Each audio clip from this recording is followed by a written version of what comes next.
จงได้บังเกิดมีกับพ่อแม่พี่น้องท่านศรัทธาสาธุชนผู้บง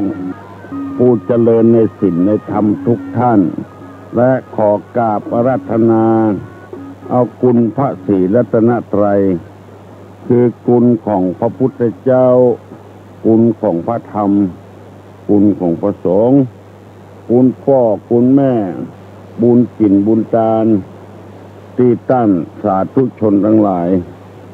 ได้ปั้มเป่งมาจงได้มาปกปักรักษาพี่ป้านาอาศรัทธาทั้งหลายทุกท่านวันนี้ตุลุงก็คงมาออกรายการตามเดิมเพื่อบ่ให้ขาดจากการปฏิบัติหน้าที่ถึงแม้มันจะเจ้าปันใดก็พยายามทำตามหน้าที่ให้ได้ว่าได้อัดเทปอัดซีดีอย่างมาออกด้วยรายการด้วยตนเองเพื่อผู้ธรรมะเข้าถึงจิตถึงใจพุทธบริษัททั้งหลายแล้วกรรมออกอากาศนี้ก็ส่วนมากจะพยายามใจเป็นกรรมเมืองกรรมที่มันฟังง่ายนำไปปฏิบัติง่ายบ่ผิดศีลผิดธรรมทางเอาว่าเป็นภาษาบาลีสันสกฤตฟังแล้วมันบ่เข้าใจถ้าว่าเป็นกรรมง่ายๆซึ่งเขาเคยอู้กันมันฟังแล้วมันเข้าใจดีก่อนที่จะดำเนินรายการนี้ขอเชิญชวนลูกเต้าหลานเหลนวงศาคณาญาติพี่ป้าน้าอาทั้งหลายได้ไหว้พระเจ้าพระธรรมเจ้าพระสังฆเจ้าให้เป็นสิริมงคลกับตัวเองกับครอบครัวกับเพื่อนบ้านใกล้กันเคียงตลอดถึงประเทศชาติบ้านเมืองเตรียมตัวเลิกว่าโดยตุลุง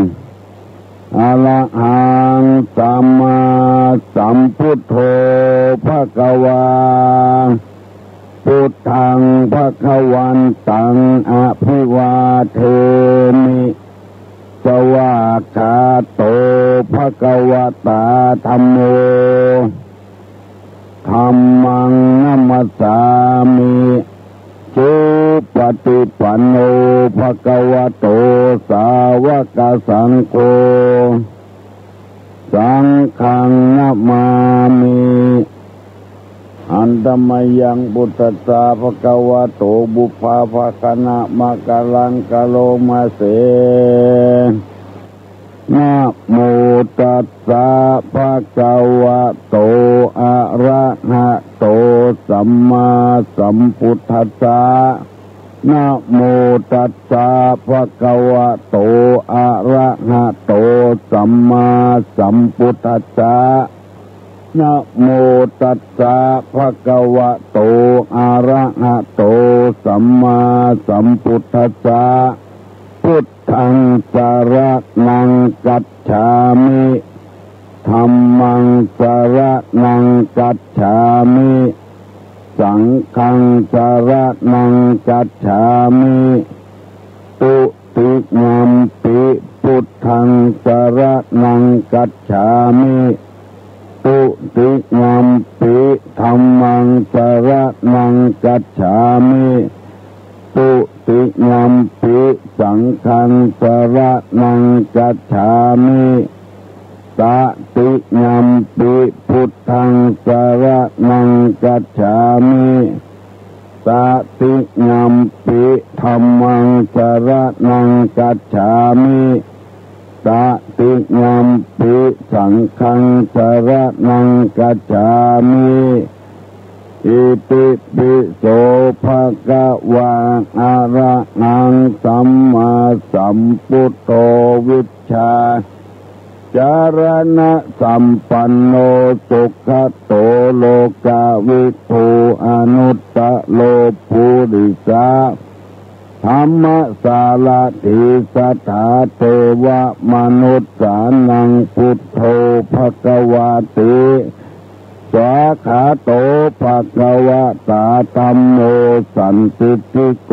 อากาลิโก เอหิปัสสิโกโอปันนะยิโก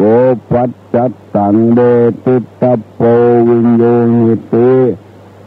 สุปฏิปันโนภะคะวะโตสาวกสังโฆอุจุปฏิปันโนภะคะวะโตสาวกสังโฆญาณปฏิปันโนภะคะวะโตสาวกสังโฆสามิจิปฏิปันโนภะคะวะโตสาวกสังโฆญาติตังจัตตาริปุริสายุคานิอัตตาปุริสาปุคาลาเอสะภะคะวะโตสาวกสังโฆอะหุไนโยปาหุไนโยตักขิไนโยอัญจลิกาลนิโยอนุตตลังปุญญเขตังโลกัสสาติกราบหนึ่งกราบสองกราบสามต่อไปนี้จะได้นำเอาศาสนธรรมในทางพระพุทธศาสนามาบรรยายให้ท่านทั้งหลายได้ฟังเพราะว่าอันนี้ส่งแห่งการฟังนั้นมีถึง5 อย่างตัวกันบางทีตัวลงก็ลืมเก่าลืมใหม่ให้ท่านทั้งหลายได้มีความเข้าใจในเรื่องนั้นอันนี้ส่งแห่งการฟัง5 อย่างนั้นมีจะได้พ้อง1ผู้ฟังย่อมได้ฟังสิ่งที่ยังบ่เคยได้ฟังจำไว้เนอะ1ผู้ฟังย่อมได้ฟังสิ่งที่ยังไม่เคยฟัง2สิ่งใดได้เคยฟังแล้วไม่เข้าใจชัดย่อมเข้าใจสิ่งนั้นชัดสิ่งใดได้ฟังแล้วไม่เข้าใจชัดย่อมเข้าใจสิ่งนั้นชัดเนี่ยอานิสงส์แห่งการฟัง3บรรเทาความสงสัยเสียได้3บรรเทาความสงสัยเสียได้บางทีฟังแล้วมันสงสัยอยู่ฟังแถมก็ย่อมจะบรรเทาเพื่อหายความสงสัยเสียได้4ทำความเห็นให้ถูกต้องได้ความเห็นของเราให้มันถูกต้องได้อันที่5จิตย่อมผ่องใสจิตผู้ฟังย่อมผ่องใสอันนี้มีความสำคัญอยู่อย่างนี้จิตของเขาเนี่ยจะได้ผ่องใสขึ้นอันใดถ้ามันผ่องใสแล้วก็มันถึงที่สุดละอย่างเมื่อเจ้าวันเนี้ยหมอกมังหมอกสุร่ายเนี่ยแจ้งเข้าก่อนแต่วันออกเราก็ผ่องใสละยิ่งเริงหันษาละวันค่ำจะได้หันตะวันถ้ามันมืดอยู่ก็ยังมืดอยู่เพื่อที่เราใส่มันเหม็นกลิ่นมันเป็นที่ใครเอาไปซักฟอกแล้วเอามาตากก็สะอาดเขาใส่ละเอาใส่ไปที่ไหนก็ได้ละถ้วยที่เรากินเข้าไปแล้วล้างมันหมดจดให้มันสะอาดผ่องใสและคุณมัวจะตลอดเวลาถ้าได้ฟังทำ2 เสื้อ 3 เสื้อขึ้นไปนั้นมันจะผ่องใสอันนี้เป็นอานิสงส์ในการฟังเมื่อตะวันตู้ลุงเอาเรื่องการทำมันอย่างบัดสำเร็จมาเสนอก็รู้ละว่าเนี่ยยังบัดสำเร็จสักเสื้อเพราะว่าการทำเรียกว่าอิทธิบาท4ตู้ลุงก็ได้อธิบายประจักษ์นักอิทธิบาท4คือธรรมะอันเป็นเครื่องสำเร็จผู้ใดปฏิบัติตามหลักอิทธิบาท4เนี่ยการยังก็สำเร็จเมื่อตะวันนี้มีบรรเยนกับพุทธสมัยบ้านดอนตันตอบไปแล้วเพราะเคยได้ยินแล้วทุลงก็จะต้องย้ำแถมเพื่อให้คนเฮานั้นมีความสำเร็จเหมือนกันทุกคนคำว่าสำเร็จนี่คือสำเร็จในธรรมสำเร็จในใจเมื่อมีความโหใจอี้แล้วเนี่ยอย่างมันสำเร็จพร้อมกันอิทธิบาทคือคุณทำให้คนสำเร็จบัดใจจัตตากรรมสีซ้อมน้ำเพราะ เพื่ออันนั้นเพื่ออันนี้เนี่ยอย่างบสำเร็จบ่ใจความจริงเพื่อตัวเก่าบ่ได้เอาคุณธรรมมาใช้เมื่อแต่คืนนี้ตอนที่นอนละเนี่ยเปิดวิทยุเลยฟังต้นอ่านหนังสือพิมพ์ลงว่าผู้เจ้าตั้งใต้บนเอาไม่มีไปซับเงินซับน้ำมันหันตั้ง9,999 บาทเอามาซับในวัดหัวเป็นว่านี่นัดไปซับทั้งห้องทั้งหูทั้งนอกคนหันก็ใส่แล้วกับผู้เจ้าก็ไปตัวคนหันก็ใส่ไปแจ้งตำรวจไปยับเป็นหน้าโทษว่าผัวบุชอบเพราะเหตุว่ามีอาถรรพ์อย่างใดอย่างนี้ในตัวเก่าอันนี้คือคนบัพพะธรรมะปะแล้วบ่สนใจผู้เจ้าเป็นผู้เจ้าตนตัวก็บ่สนใจแม่ยิงก็ซ้ำบัพพะบ่ปกมาผัวหนีละเพราะบ่มีความสำเร็จในการที่ผัวละเพราะขาดธรรมะอิทธิบาทสี่ซึ่งเขาว่ากันนะบ่มีความพอใจในผัวบ่จงรักภักดีในผัวขาดคุณธรรมคือฉันทะเอาอกเอาใจบ่พอใจผัวก็เลยละ2บ่มีความเพียรพยายามเอาอกเอาใจผัวจะด้วยวิธีใดด้วยวิธีหนึ่งทำให้ผัวใกล้ผัวนายบ่มีวิริยะบ่มีความเพียรในการประกอบเพื่อจะดึงจิตใจผัวให้อยู่แล้วก็ข้อ3บ่มีจิตตะบ่ใจใส่ขาดตกบกพร่องในหน้าที่ของความเป็นแม่ความเป็นเมียความเป็นภรรยาและขาดวิมังสาบติตองพอก่อนว่าผัวละตัวเองเพราะอะไรอย่างแต่หน้าโทษว่าตัวบุมีเสน่ห์แล้วก็ไปซับงานเพื่อจะให้ผัวหลงไหลหรือบางอย่างอาชีพเป็นหมอนวดแผนโบราณให้เฮ็ดต้นมานวดที่ตัวที่จิตบอกให้เฮ็ดไปคนที่มานวดไปนวดคนอื่นกับคนอื่นอย่างนี้เป็นต้นอันเนี้ยขาดคุณธรรมเนี่ยบ่ต้องไปหาปีศาจเทวดาไปสับมันสับอย่างเช่นอย่างตายที่สุดมาก็ตำรวจเข้าพังเข้าไปขายหน้าขายตาจึงไม่มีจึงกระจายขอให้เฮาทั้งหลายที่ฟังนี้พยายามเอาธรรมะที่ตุลุงนำมาเสนอเนี่ยมาประพฤติปฏิบัติตัวอย่าไปว่าเฉพาะหัวผัวเมียการค้าการขายก็ดีการงานด้วยฝีมือเรียกว่าหัตถกรรมสินค้าโอท็อปหมู่เนี่ยยังเก่าอย่างเดิมมันแบบพลิกแพงต้องพลิกแพงเปลี่ยนแปลงเอาใจใส่ขายขนมครกอย่างเก่าแบบพลิกแพงเอาแปลงขนมก็แปลงขนมอย่างเก่าแบบพลิกแพงผู้ใดมีฉันทะวิริยะจิตตะวิมังสานี่มันจะได้เพิ่มจำนวนขึ้นสมมติว่าเราขายขนมครกวันยิ่งเกินกิโลวันต่อไปนี่จะได้เกินกิโลไปหรือให้เต็มกิโลหรือ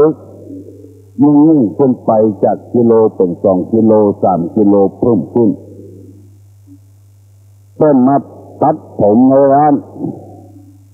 เนี่ยจะได้ให้มันเพิ่มจำนวนคนขึ้นมันต้องหาวิธีการฉันทะวิริยะจิตตะวิมังสามีความพอใจเพียรพยายามให้มันดีมันงามขึ้นแล้วเอาใจฟักไปพอกอยให้มันงามมันดีนี่เช่นนั้น มันติดต้องพิจารณาบางทีการติดต้องเนี่ยติดต้องในหลายอย่าง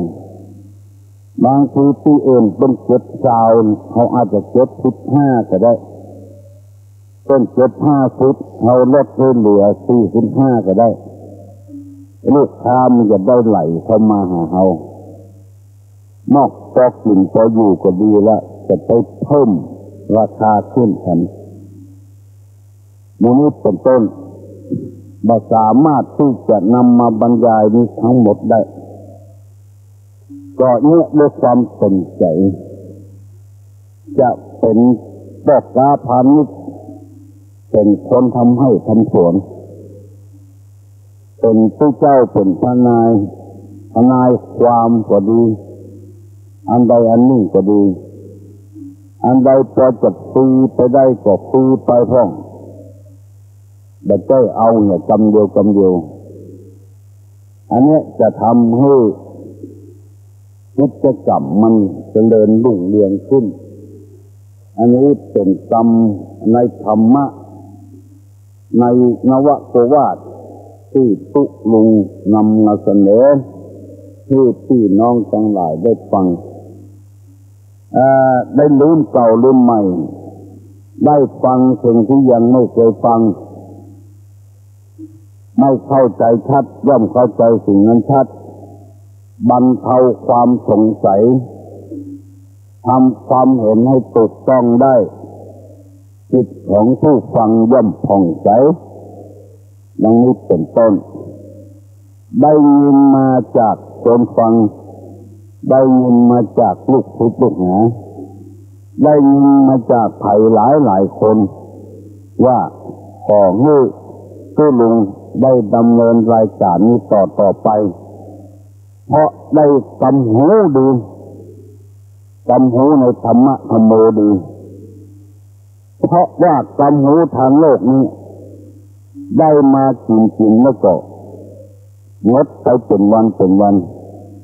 กำหูตังธรรมนี้ได้ไปแล้วปฏิบัติตัว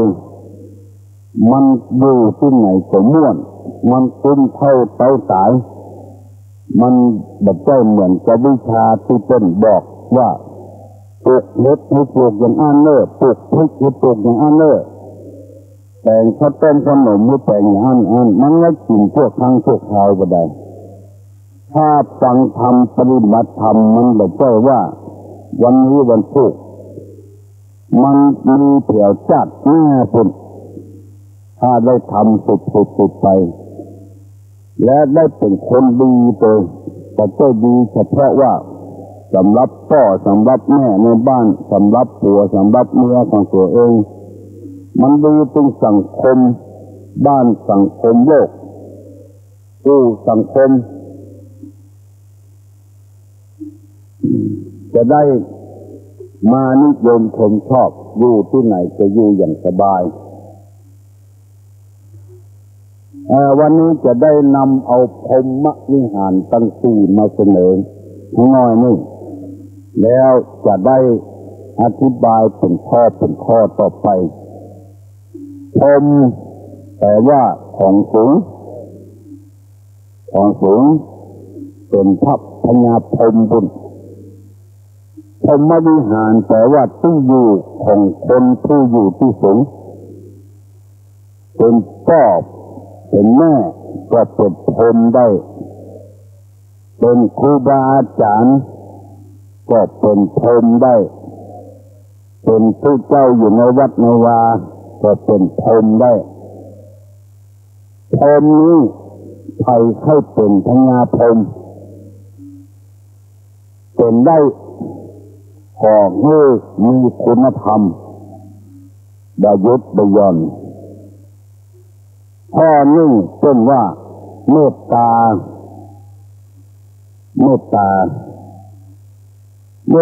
นี้แปลว่าปรารถนาจะให้คนอื่นมีความสุขมีลูกก็ให้ลูกมีความสุขมีเมียก็ให้เมียมีความสุขมีลูกน้องก็ให้ลูกน้องมีความสุข มีลูกศิษย์ลูกหาก็ให้ลูกหามีลูกศิษย์ลูกหามีความทุกข์เป็นนายจ้างก็ให้ลูกจ้างมีความทุกข์ผู้ที่เป็นอย่างนี้จะต้องมีเมตตาปรารถนาจะให้เขามีความสุขเนี่ยจะได้บางคนเป็นผู้ใหญ่บ่ได้คือขาดทำตัวเนี้ย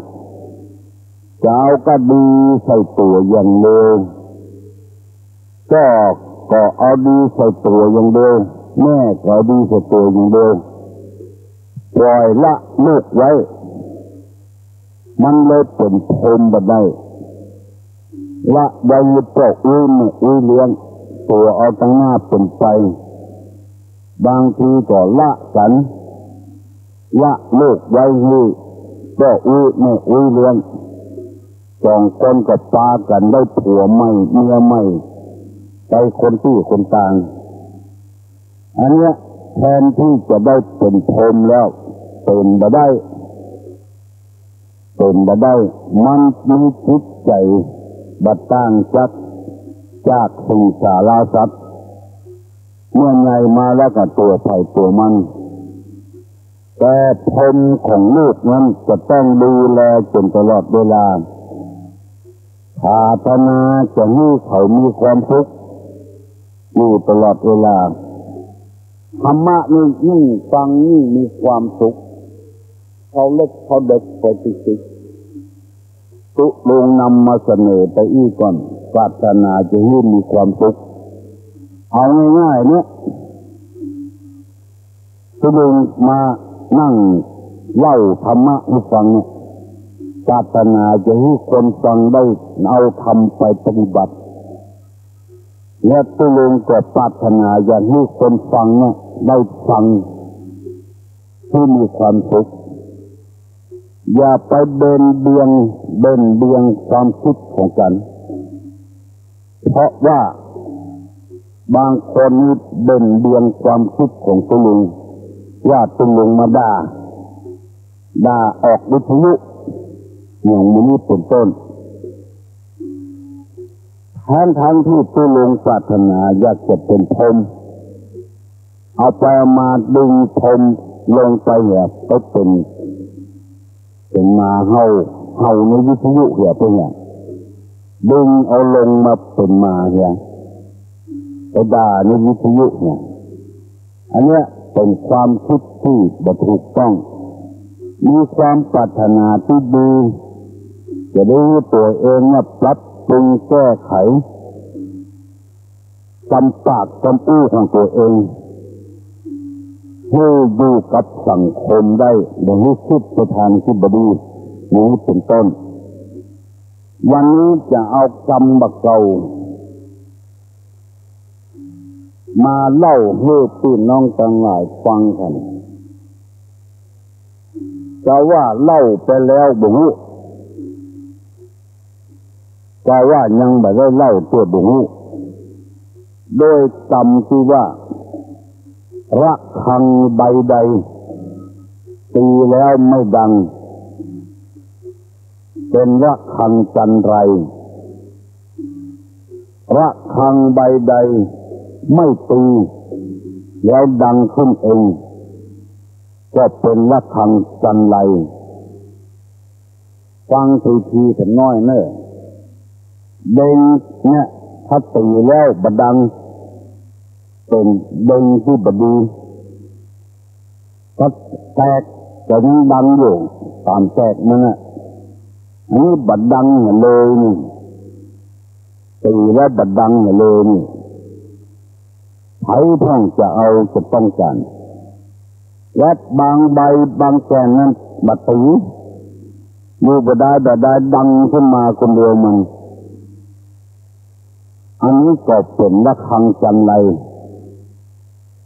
อันนี้เป็นกรรมบักเก่ากรรมใต้ปุดแต่ตุรุงเอามาประยุกต์ให้พี่น้องทั้งหลายฟังเช่นขอแล้วบิดเบี้ยงหับปากต้นแล้วแบบนี้ให้ต้น อันเนี้ยไปถามไผ่ว่าเป็นคนดีพ่องมันเป็นจันไรไปไหนแล้วเพื่อจะไปหาศาลามาแต่งให้แต่งนี่โดยมาแต่งให้แล้วละ5 เถียงมาแต่งลื่นฉันขอเงินขึ้นถึงทุกแล้วไผ่เพ่งจะหามาเนี่ยนอกจากบ่หาแล้วก็ต้องไปออกบอกให้คนอื่นศาลานั้นคนนั้นจะไปจ้างมาเลยมันเนี่ยบอกแล้วอันเนี้ยหมู่กันละครังตีแล้วบัดดังเต้นจ้างเฮาต้องทำให้จนแล้วเต้นตีเฮาแล้วโลละครังก็ต้องตีกำไดก็ต้องดังกุกรรมย่างตีเมื่อใดก็ย่างดังเมืองมีจัดนักคนจำพวกนี้เพราะฉะนั้นจะต้องแก้ไขต้องปรับปรุงนิสัยตัวเก่านี้ให้พ่อแม่เอาสตางค์ให้ไปโรงเรียนแล้วแบบไปสักกรรมลดมันลดนี่เวลาสอบไม่ได้สอบกระเปิ้นก็หน้าโต๊ะใส่ครูพุ่นพ่อแม่บ่รู้เรื่องเพราะลูกคนตัวนั้นน่ะเป็นหลักทางตีและบัดดังแบบไปโรงเรียนสักกรรมลดมันลดนี่ไงพ่อแม่บอกให้ลูกสูบบุหรี่ลูกไปสูบเนี่ยตีแล้วบัดดังบอกให้กินเหล้าบอกให้เอี่ยวหั่นเอี่ยวนี่ต้องเอี่ยวหั่นเอี่ยวนี่ไงเมื่อค่ำเมื่อคืนไปสูบบุหรี่ไปกินเหล้าเนี่ยอันเนี้ยตีแล้วบัดดังสักกรรมให้เรียนหนังสือไปเรียนสักกรรมอันเนี้ยจะจำไรตลอดชาติจุพ่อจุแม่จัดหุ่นจัดนี่ความจริงการจุนั้นไม่ใช่จุพ่อจุแม่จุตัวเก่าเนี่ยที่ตกเล่นตกฝนมันมีโอกาสที่จะมีความดีได้เพราะยิ่งสมัยนี้เต้นให้วิชาความรู้เอาป้อนมันสมองได้วิชาความรู้แล้วเอามาประกอบอาชีพแทนอนาคตไปหน้าตัวเองหมูตัวเองเป็นจุเป็นจุตัวเก่านั่นแหละ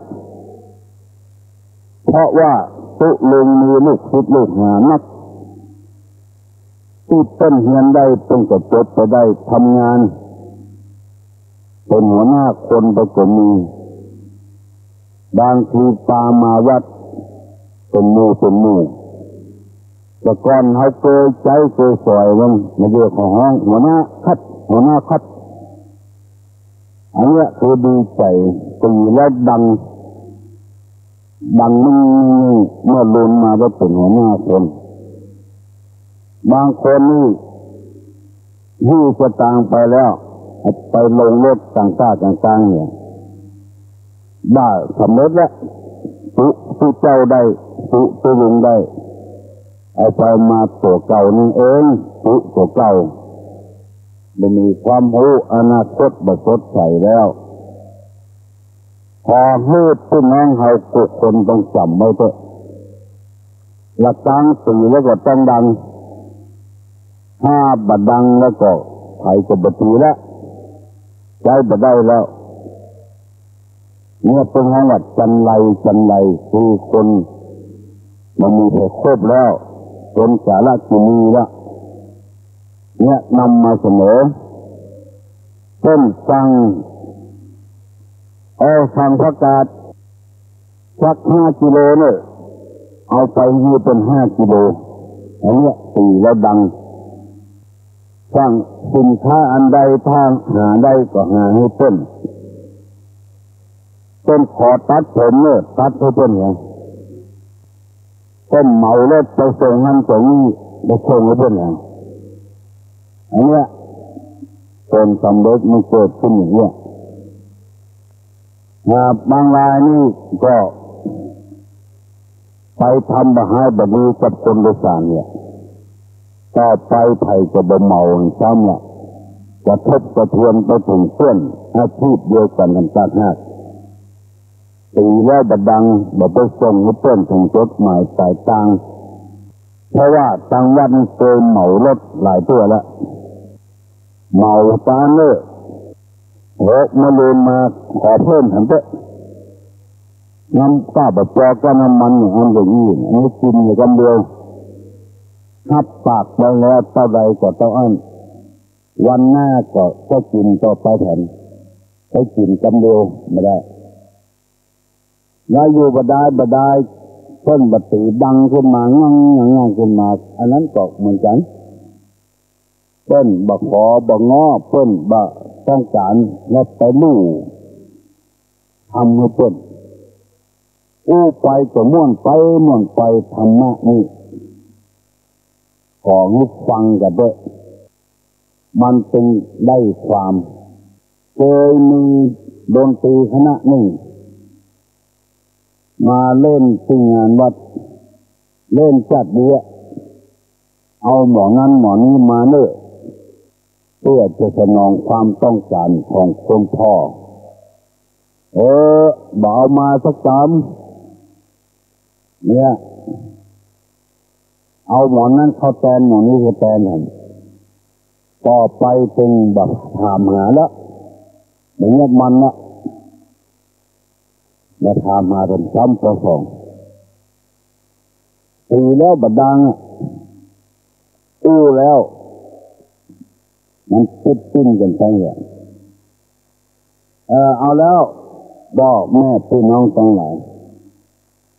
เวลามันยังเหลือฉันอยู่ลุลงจะทำพิจารณาเนอะทำปัญหาเตรียมตอบตุลุงเนอะ053-121-058จะถามธรรมะเนี่ยก่อนพ่อแม่ที่เอาขอรับสายโทรศัพท์ก่อนฮัลโหลฮัลโหลฮัลโหลเจ้าตุลุงเจ้าน้องมีคำถามที่จะถามคำถามที่จะถามเจ้าถามไม่จะได้มันใกล้วันคล้ายวันเกิดของเจ้าอยู่หัวเนาะ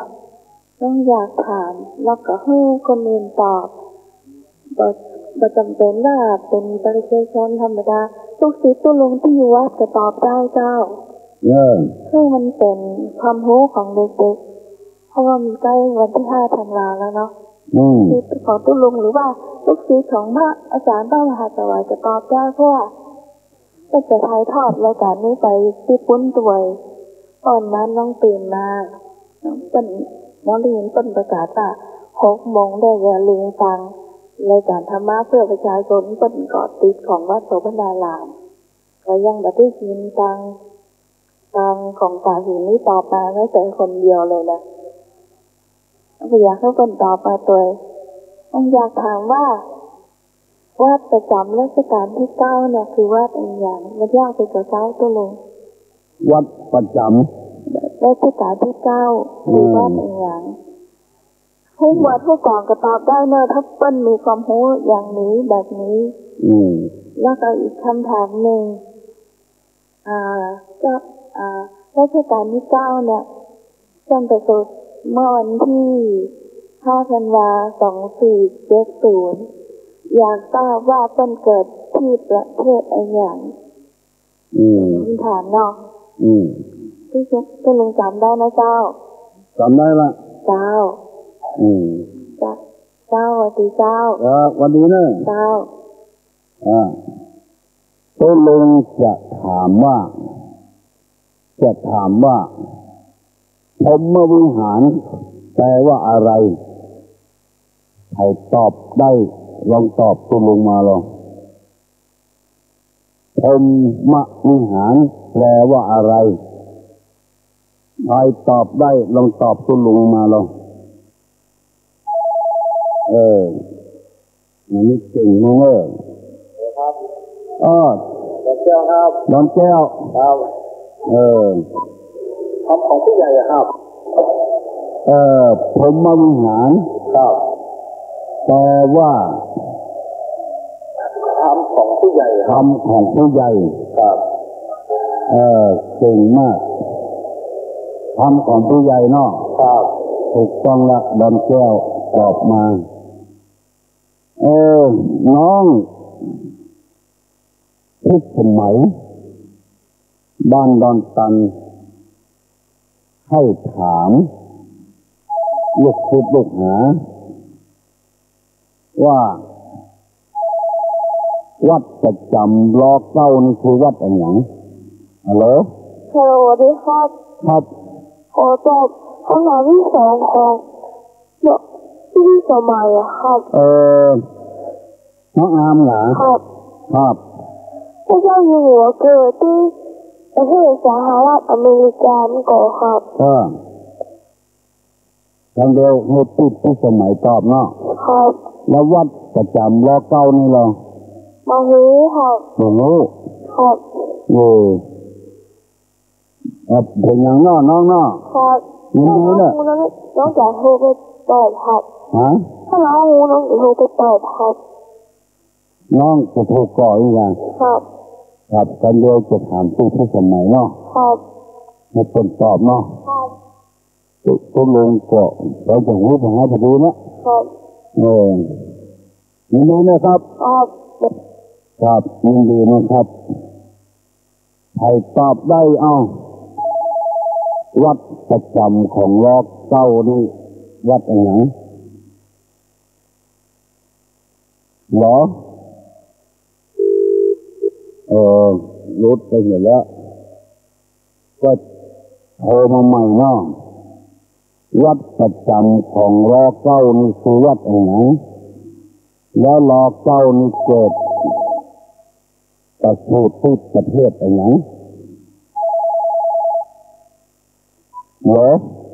สวัสดีเจ้านมัสการเจ้าสุลุงไม่แดงเหรอใช่เจ้าตีหน้าสารกลางเจ้าหน้าสารกลางบุญเนาะเจ้ากับฟังสุลุงดึงวันเจ้าเอาทำในพระอภิธรรมในพระพุทธศาสนามาเสนอว่าฟังธรรมเนี่ยมีประโยชน์อย่างพ้องที่บางคนว่าฟังกรรมทำกินพริกดำกับข้าวฟังกรรมขี้เหล้ากินจีลาบถึงวันมันเป็นความจริงอย่างเขาว่าตัวการความจริงนั้นบัจใจอย่างอั้นธรรมะนิสอนให้คนเป็นคนรู้เป็นคนรักเป็นคนฉลาดให้เป็นคนดีที่นำมาเสนอให้พี่น้องศรัทธานาบุญทั้งหลายฟังว่าธรรมที่มีบุญคุณกับคนนั้นชื่อว่าธรรมมีอุปการะมากเหมือนกับพ่อกับแม่เหมือนกับครูบาอาจารย์พ่อแม่มีบุญคุณมีอุปการะกับลูกกับหลานเท่าใดธรรมะนี่ก็ยิ่งกว่านั้นก่อนมีบุญคุณกับลูกกับเต้ากับลูกกับหลานกับผู้ฟังครูบาอาจารย์สอนตั้งแต่กอไก่ขอไข่มาจนถึงจบปริญญาเป็นด็อกเตอร์มาก็เพราะมีบุญคุณกับเฮาถ้าเปิ้นบ่สอนเฮาก็จะบ่รู้เรื่องรู้ราวหยังเป็นคนดิบบ่ลังตันทำอะไรหยังก็บ่ถูกบ่แม่นอยู่กับไผก็บ่ถูกกับเปิ้นแต่ถ้าเฮาได้รับคำสั่งคำสอนจากพ่อจากแม่จากครูบาอาจารย์แล้วเฮาจะเป็นคนรู้เป็นคนรักคนแหลมเป็นคนฉลาดธรรมะกอดอย่างเดียวกันนะมีบุญคุณกับคนเป็นอย่างมากที่ดำไปเสนอเพื่อพี่น้องทั้งหลายฟังเมื่อตะว่าธรรมที่มีอุปการะแก่คนนะมีอยู่2 ข้อคือสติกับสัมปชัญญะสติคือความระลึกได้โตเตือนสติอยู่เสมอว่าอันนี้ควรทำอันนี้บ่ควรทำถ้าเฮาไปเผลอเลิกเผลอเจอแล้วก็บ่มีบุญมีคุณจากกำเฮาอย่างที่เฮาจังฮู้กันหันกันได้ยินกันไฟไหม้เฮือนเพราะความบ่มีสติความประมาทความลาสาเลินเล่อบ่มีสติควบคุมเพราะอันหยังมันถึงไหม้ แล้วก็ขับรถไปจนเสาไฟฟ้าพ่องจนรถเปิ้นพ่องเพราะความบ่ประมาทบ่มีสติควบคุมอยู่ในจิตในใจด่าพ่อได้ด่าแม่ได้เพราะบ่มีสติควบคุมเปิ้นพ่อเปิ้นกวยเปิ้นเลี้ยงเฮามาแต่ออดแต่อ้อนเฮาลืมไปแล้วบ่มีสติควบคุมบ่ฮู้จักบุญบ่ฮู้จักบาปด่าครูบาอาจารย์ได้ด่าพระสงฆ์พระเจ้าได้ก็เพราะว่าบ่มีสติถ้ามีสติแล้วควบคุมแล้วบอกว่าจะทำบอกว่าจะพูดบอกว่าจะคิดเอาสติเข้าควบคุมเฮาก็สามารถรอดพ้นจากอันตรายนั้นได้อันนี้เปิ้นฮ้องว่าสติแปลว่าความละลึกได้สองสัมปชัญญะคือความรู้ตัวรู้สึกรู้คิงอยู่รถก็บ่ไปโจรเปิ้นบ่ด่าพ่อบ่ด่าแม่เนี่ยไอ้หยังบ่ผิดบ่พลาดทำดีอยู่ตลอดเวลามีความรู้สึกตัวอยู่ตลอดเวลาคนที่ค้าขายล้มเหลวเป็นหนี้เป็นสินก็เพราะขาดสัมปชัญญะคือบ่รู้ตัวบางทีเปิ้นหลอกเปิ้นลวงไปเอาไปกินบ่รู้สึกตัวก็เพราะบ่มีสัมปชัญญะถ้ามีธรรมสองอย่างนี้คุ้มครองตลอดเวลาอันนี้จะชื่อว่ามีสติมีสัมปชัญญะตลอดเวลาวันนี้วัดมัตตวาก็ได้อธิบายไปแล้วคนฟังก็ตอบไปแล้ววันนี้ถ้ามีเวลาตู้ลุงจะเอามาถามและจะเอามาตอบว่าธรรมที่มีอุปการะมากนั้นมีกี่อย่างมีอย่างพ้องถ้าตอบได้ก็ว่าสติคือความระลึกได้สัมปชัญญะคือความรู้ตัวหูไว้เตอะพอออกไม่ออกมันบ่เสียผลประโยชน์มันบ่ได้แบกได้หามรู้ไว้ใช่ว่าใส่บ่าแบกหามฟังไปเตอะเนี่ยอย่างเมื่อมีสติสลมจะด่าลูกด่าเต้าจะเนี่ยไอ้อย่างกับบ้านกับจองเมื่อมีสติควบคุมตลอดเวลาถ้าบ่มีสติควบคุมเลยอย่างที่ว่านะขมุนั่งเฝ้าให้เข้าเพิ่งมาตอมน้องมันไล่เพิ่งก็มาตอมอยู่กำเดียวโคตรละบ่มีสติอย่างว่านะมึงใครตายละลูกละเต้ามึงกล้าไปเพิ่งก็บ่ไปเนี่ยนั่งก้มอยู่เฝ้าให้เข้ามึงจะตายละลูกละเต้ามึงเป็นกำพร้านะมึงไปเพิ่งบ่ไปนี่เพิ่งขำน้องเนี่ยเพิ่งจี้น้องตินจดให้เข้าความให้เบื่ออันเนี้ยบ่มีสติบ่รู้สึกตัวว่าเพิ่งมันมีพิษมีไม้นึกจะเอาเพิ่งตามใครตายคำกระลอกน้องซ้ำไปเพิ่งจี้ใส่ตินจดให้เข้าความให้เบื่ออันนี้อยู่อย่างมีสติบ่รู้สึกตัวข้อต่อไปนั้นตุลุงจะเอาคำว่าทำเป็นโลกบาลทำเป็นโลกบาลคือธรรมที่คุ้มครองโลกอยู่ธรรมที่คุ้มครองโลกนี้ตึงวันอยู่ถ้าว่ามีธรรมสองอย่างนี้ได้จะปกครองโลกนี้ได้ถึงโลกจะบัดแตกบัดแยกจะบ่วุ่นวายกันมีสองข้อด้วยกันคือหิริกับโอตตัปปะจำไว้เนอะหิริแปลว่าความละอาแก่ใจสองโอตตัปปะแปลว่าความเกรงกลัวเรงกลัวมีสองอย่างหิริกับโอตตัปปะจำไว้เนอะธรรมที่คุ้มครองโลกอยู่ถึงวันนี้มีอยู่สองอย่างหิริแปลว่าความละอาแก่ใจสองโอตตัปปะแปลว่าความเกรงกลัวจำไว้เนอะไผก็ได้จำไว้เถอะความละอาแก่ใจนี่คนเฮาถ้ามีความละอาแก่ใจนี่คนเฮาอย่าบักกล้าทำความชั่วสองถ้ามีเก่งกลัวนี่บ่กล้าทำความชั่วด้วยกายความชั่วด้วยปากความชั่วด้วยใจจะเนี่ยไอ้หยังมีหิริละอาแก่ใจอายฮื้อเปิ้นอายฮื้อตัวเก่าจะทำไอ้หยังลงไปจะอวดตัวก็ละอาแก่ใจอวดลูกอวดเต้าก็ละอาแก่ใจอวดว่ามีเงินคำทรัพย์สมบัติละอาแก่ใจอวดว่าได้เป็นแก่ได้เป็นแคว้นอวดว่าได้เป็นอบต อวดว่าได้เป็นประธานอวดว่าได้เป็นนายกอวดได้เป็นรองนายกอวดตัวเก่ามันมีความละอาแก่ใจเปิ้นมีความหูแก่กว่าเฮายักจัดนักเปิ้นมียศถาบรรดาศักดิ์กว่าเฮาจัดนักเปิ้นลวกแก่เฮากว่าเฮาจัดนักเปิ้นมีความละอาแก่ใจเปิ้นบักกล้าอู้กล้าอวดตัวจะเล่าหน้าจากขวัญภัยฮือละอาแก่ใจตัวยังขี้เต็มเตียวแล้วไปเล่าขวัญเปิ้นตัวว่าให้เปิ้นบ่ซ้อมง่อนตัวก็จัดเต็มที่อันนี้เปิ้นฮ้องว่าเฮลิละอาแก่ใจพ่องจะว่าอย่างให้คนจะแยะอย่างให้คนคือละอาแก่ใจความเกรงกลัวเฮลิโอตตะปะความเกรงกลัวกลัวต่อบาปกลัวต่อกรรมกลัวเปิ้นจะเล่ากลัวเปิ้นจะติเตียนนินตากลัวเปิ้นจะเข็นจะฆ่าจะแยะอย่างให้ไผสักคนและกลัวกรรมกลัวเวรมาถูกมาต้องมาลุนบ่กล้าทำบาปทำกรรมอันนี้เปิ้นว่าทำคุ้มครองโลกปกครองโลกนี้อยู่ได้เพื่อโลกนี้อยู่อย่างสันติภาพอย่างคนที่ขายไม้เถื่อนตัดไม้เถื่อนเอาไปขายเนี่ยบ่สามารถที่จะไปย้ำยักความคิดตัวได้เพราะบ่มีธรรมสองอย่างนี้บ่มีหิริความละอาแก่ใจว่าต้นไม้ที่ไปก้นของเปิ้นน่ะตัวได้ปลูกก็พ่อแม่ปลูกไว้ก็เอาปุ๋ยเอาน้ำหดไว้ก็ถ้าเอาคิดอย่างนี้ละมีความละอาแก่ใจต้นไม้ต้นนี้เฮาก็บ่จะได้ปลูกพ่อแม่เฮาก็บ่ได้ปลูกเฮาบ่ได้หดน้ำบ่ได้ใส่ปุ๋ยเฮาบ่กล้าไปตัดเปิ้นเพราะว่าปัจจัยของเฮามีหิริความละอาแก่ใจโอตตะปะความเก่งกลัวถูกคอกกลัวถูกขังกลัวผิดกฎหมายบ้านกฎหมายเมืองถ้ามีสองอย่างนี้ก็บ่กล้าก่อกรรมทำความชั่ว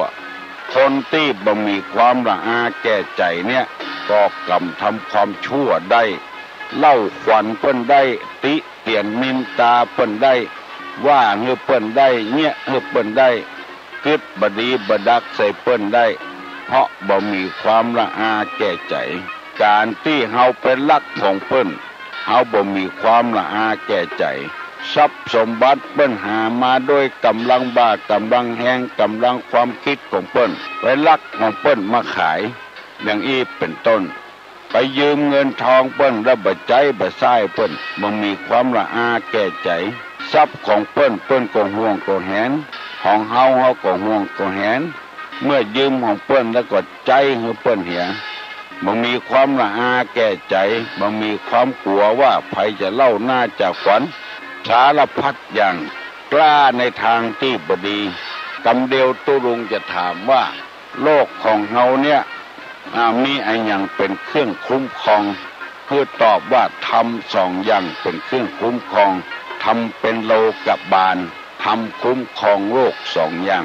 ทีนี้ความละอาแก่ใจโอตตะปะแปลว่าความกลัวทุกข์คอกกลัวติดตารางกลัวบ่ได้อยู่กับลูกกลัวบ่ได้อยู่กับเมียยามเวลาเปิ้นจับเปิ้นยับคนที่กล้าทำความชั่วได้เพราะบ่มีธรรมสองอย่างนี้ถ้ามีธรรมสองอย่างนี้บ่กล้าทำความชั่วจะเนี่ยไอ้หยังตกบ่กล้าเนี่ยมีความละอาแก่ใจบ่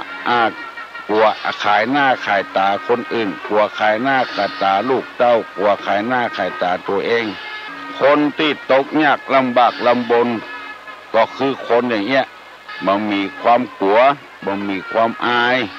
กลัวจะตกทุกข์ได้ยากและตัวบ่มีหยังกินวันหน้าวันตาเนี่ยกล้าก่อกรรมทำความชั่วกล้าขี้ค้านเนี่ยเวียกเนี่ยการฝนตกซิหมอกยี่เปิ้นไปสว่าหากินมันบ่ไปละจืดจังเมินเข้าเจ้านายเพิ่นก็ไล่ออกจากการจากงานมันมีงานทำเพราะว่าบ่มีความกลัวเพิ่นไล่มันมีความละอาตัวเก่าเพิ่นอย่างเงี้ยได้ตัวเงี้ยว่าได้ก็เพราะขาดคุณทำสองอย่างนี้เป็นต้นเนี่ยคนที่ว่าฟังกรรมทำกิจพิดามกับเขาเพราะมันบ่รู้เรื่องแต่บ่มีความละอาแก่จิตแก่ใจ ได้นำเอาธรรมสองอย่างนี้มาเสนอให้พี่น้องทั้งหลายฟังนะเนอะต่อไปนี้จะได้นำเอาคำถามคำก้อมคำย่อยมาถามพี่น้องทั้งหลายต่อไปแถมให้ได้เตรียมตัวไว้เนอะจะเอากรรมบักเก่ามาเล่าให้พี่น้องทั้งหลายฟังสักน้อยเพื่อเป็นคติเตือนอกเตือนใจพี่น้องศรัทธานาบุญทั้งหลายต่อไปแถมจะได้นำเอากรรมที่ว่าฝืนบัดเต็มแรงบดดีล่าเดินดงเงินบัดเต็มถงบดดีไปก้าคนบักเก่าเพิ่นว่าอย่างนั้นฝืนบัดเต็มแรงบดดีไปล่าเดินดงเงินเต็มถงบดดีไปก้าคือหมายความว่าอย่างไรฝืนบัดเต็มแรงนี่เปิ้นเอาสปายน่ะปลายน่ะแต่ก่อนแรงนี่น่ะเหมือนกับอย่างกับแมวคนครัวเนี่ยเอาสปายบ่าไว้คือว่าอุปกรณ์มันบัดเต็มที่จะต้องมีปืนดีมีบัดแทบดีมีเฝ้าดีมีลูกปืนดีไม่ใช่ปืนอย่างบัดเดียวนี้ปืนบัดเดียวนี้ก็มีกระลูกก็ยิงได้บ่ต้องมีบัดแทบแต่ก่อนนี้มันเป็นปืนเถื่อนเป็นปืนแก๊ปเนี่ยมีบัดแทบใส่ที่หูนมหนูแล้วบัดแทบแตกเข้าไปใส่เฝ้าก็บึ้งออกส่งลูกมันไปยิงนกยิงหนูคือหมายความว่าคนเฮาเนี่ยมีความหูเต้าห่างอึ้งใครเป็นนั่นใครเป็นนี่พอเอาจริงๆมาทำอย่างบ่เป็นสักอย่างอ้างหั่นอ้างนี่คือบ่ได้สะสมความหูไว้ในจิตในใจบ่มีเงินบ่มีทองลู่ไปก้าไปขายก็เปิ้นนึกอย่างเดียวว่านึกจะได้กำไรเป็นกอบเป็นกำเพราะว่าเงินหมดไปเฮาก็บ่ตันเปิ้นแล้วเป็นหนี้เป็นสินเปิ้นแห่งต่างหากคนที่ล้มละลายก็คือคนบ่ปืนบ่เต็มแรงไปล่าเดินดงเงินบ่เต็มถุงไปก้าใครเป็นหัวหน้าหัวตาคนแต่บ่มีความรู้พอถึงเวลาจนใจมาก็เอาละเดือดร้อนแล้วเนี่ยยังบ่ตันแล้วบ่มีความรู้เรื่องการเงินการทองแล้วก็ไปทำเรื่องการเงินการทองมัวโลนปุ่นป่ายมานึกไผบ่ฮู้เอาเงินของเพิ่นไปจ่ายนึกว่าไผบ่ฮู้เพิ่นฮู้มามัวโลนเอาไปจ่ายเห็นแล้วจะเอาคืนแล้วเพิ่นก็บ่ได้มีวิธีเดียวถูกคอกกันน่ะเสียชื่อเสียเสียงไปแล้วเพราะฉะนั้นเฮาจะเป็นไอ้หยังของให้นึกเกี่ยวก่อนว่ามาเอาอย่างนั้นก็นอกแก่บ้านนี่ก็พอละรับใจชาวบ้านดึงวันเฮามีรายได้พอจะใจจะจ่ายได้พอกินพออยู่ได้แต่เฮาไปเป็นแก่เป็นแคว้นเหี่ยแล้วเวลามันจะโซว่าหาเงินเนี่ยมันยากเนี่ยเงินเฮาก็มีบ่นักและก็ความรู้ตัวแถมมันต้องนักขอให้ทำโครงการอย่างเดียวก็เนี่ยบ่ได้จะเอาเงินไปใส่หั่นใส่นี่เพิ่นบอกว่าทำโครงการมาแล้ว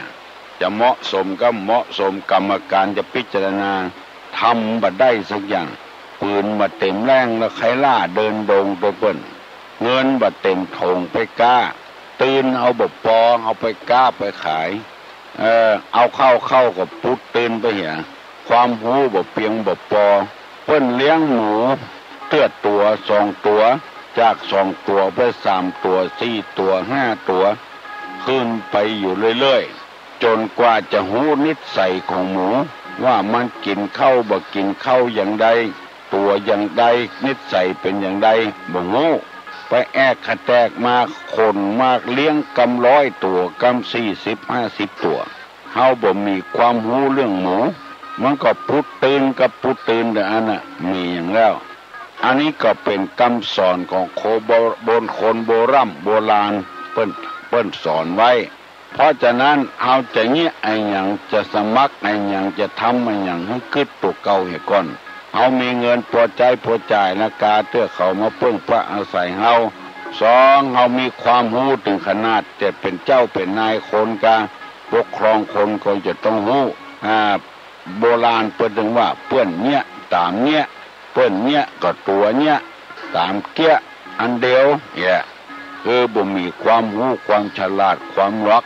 แล้วก็ไปแอกขับแตกเป็นหัวหน้าคนเป็นเจ้าคนนายคนต้องสะสมความรู้ไว้เหี่ยก่อนสะสมเงินเหี่ยก่อนปืนบัดเต็มแรงอย่าไปล่าเดินดงคืออาวุธมันบอกครบเฝ้ามีอันเดียวซอกปืนไว้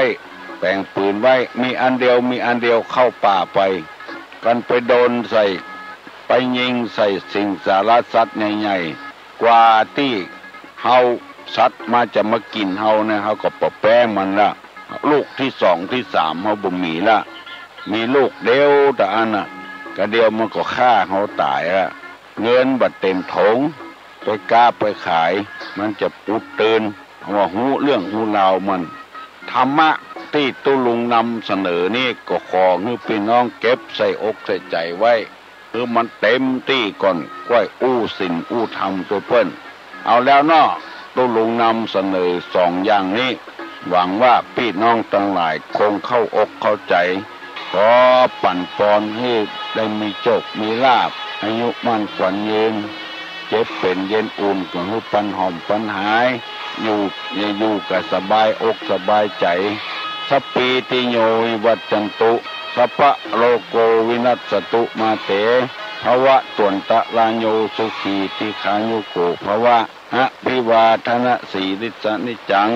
อุทธาปัจจายิโนจัตตาโลธรรมาวัฏันติอายุวันโนสุขังพลัง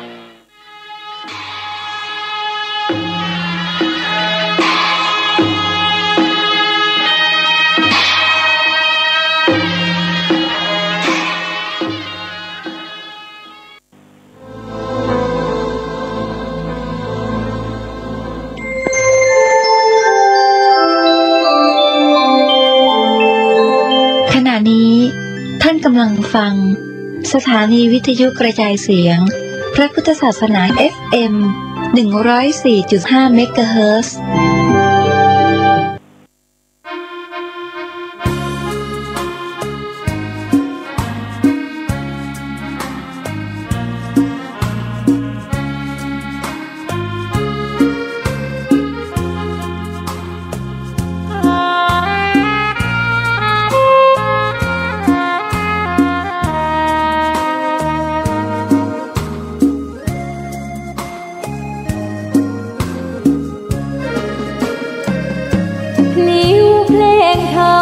ถูกถ้อยคำเข้าถึงจิตใจฟังรายการวิทยุเสียงใสส่งถึงใจไปสู่ปลายนาสารธรรม